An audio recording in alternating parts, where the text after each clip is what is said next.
A warm welcome to everyone. I am Kanak of class 8C going to present a presentation on friction, a necessary evil. Frictional force cause a lot of losses in general upkeep and wear and tear of materials. Hence, it is considered as evil. But almost all crucial tasks cannot be considered out without the presence of friction. Basic activities like walking on a road or writing on a surface are possible due to friction. Hence, it is considered as necessary evil. To understand more clearly why friction is a necessary evil, first we have to understand friction. Friction opposes the relative motion between two surfaces in contact. It acts on both the surfaces. Friction is caused by the irregularities on the two surfaces in contact. Even though surfaces which appear very smooth have a large number of minor irregularities on them. Irregularities on the two surfaces lock into one another. When we attempt to move any surface, we have to apply a force to overcome interlocking. So the force of the friction is greater if a rough surface is involved.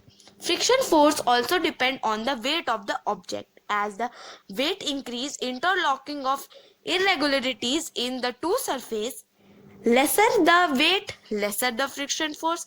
More the weight, more the friction force.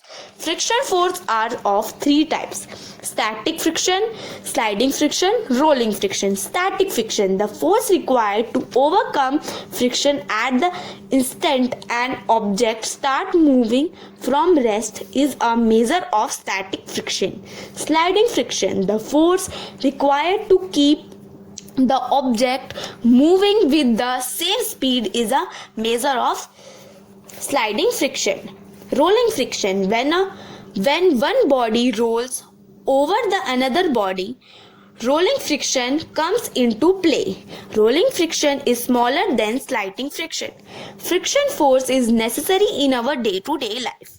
For example, when your teacher is writing with chalk on board, holding a glass or a bottle or anything on your hand, walking on a road, writing on a surface, burning of matchsticks, moving vehicles on a road, construct building. All of these activities need friction.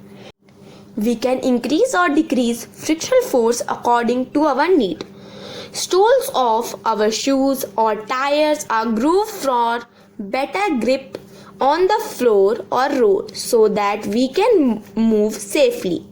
In this, we are increasing friction. We sprinkle fine powder on the carom board to reduce friction. Friction is a necessary evil, but by the increasing or decreasing, we can decrease the evilness of friction. Thank you. Have a nice day.